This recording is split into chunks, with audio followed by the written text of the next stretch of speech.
ഞങ്ങൾ രവിനെ വേണ്ടി വെയിറ്റ് ചെയ്തിരിക്കുന്നത്. ആരാണ് ശരിക്കും രവി? ഹലോ, അങ്ങനെ നൂണില് ബീലബാൻ്റെ 50% ഓഫർ നടക്കുന്ന ലാസ്റ്റ് ഡേ ആയിരുന്നു ഇന്ന്. അപ്പോൾ നമ്മളും കരുതി നമ്മളും ഇന്നൊരു ഐറ്റം കയറി ബുക്ക് ചെയ്യാന്ന്. അപ്പോൾ അതിന് നമ്മൾ നേരെ ഖലീഫ സ്ട്രീറ്റിലുള്ള ബീലബാൻ്റെ ഫ്രണ്ടിലേക്കാണ് പോയത്. ആ പാർക്കിങ്ങിൽ കിടന്നുകൊണ്ട് തന്നെ നൂണിൽ കയറി നമ്മൾ ബീലബാൻ്റെ ഒരു ഐറ്റം ബുക്ക് ചെയ്തു, ഒരു വെറൈറ്റിക്ക് വേണ്ടിയിട്ട്. അപ്പോൾ നമുക്ക് കൺഫർമേഷനും വന്നു, ഒരു 30 മിനിറ്റ്സ് കൊണ്ടാണ് നമുക്ക് ഡെലിവറി കിട്ടാന്ന്. നൂണിൽ ഒരുപാട് ഡെലിവറി ബോയ്സ് വന്നു പോകുന്നുണ്ടായിരുന്നു ആ ഗ്യാപ്പിൽ. അപ്പോൾ നമ്മൾ വിചാരിച്ചു ഇതായിരിക്കും നമ്മുടെ ഡെലിവറി ബോയ്, ഇതായിരിക്കും നമ്മുടെ ഡെലിവറി ബോയ് എന്ന്. പക്ഷെ അവരൊന്നും അല്ലായിരുന്നു. കാരണം ആപ്പിൽ നമുക്ക് ഇടയ്ക്കിടയ്ക്ക് ടൈം മാറുന്നുണ്ടായിരുന്നു, ഡെലിവറി ബോയ്സിന്റെ പേര് മാറുന്നുണ്ടായിരുന്നു. അങ്ങനെ 1 മണിക്കൂറിന്റെ കാത്തിരിപ്പിന് ശേഷം നമ്മുടെ ഡെലിവറി ബോയ് വന്നിരിക്കുകയാണ്. അങ്ങനെ നമുക്ക് ലാസ്റ്റ് നമ്മുടെ ഡെലിവറി കിട്ടി.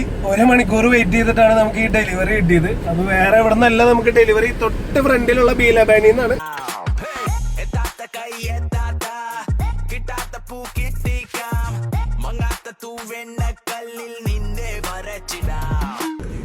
അടിപൊളി, കാത്തിരുന്നതിനുള്ള ഗുണം കിട്ടി. അപ്പോൾ ബീലബാൻ ട്രൈ ചെയ്തിട്ടുള്ള എല്ലാവരും ഒന്ന് കമന്റ് ചെയ്യുക. അപ്പോൾ അടുത്ത വീഡിയോയിൽ കാണാം. അതുവരെയും ബൈ.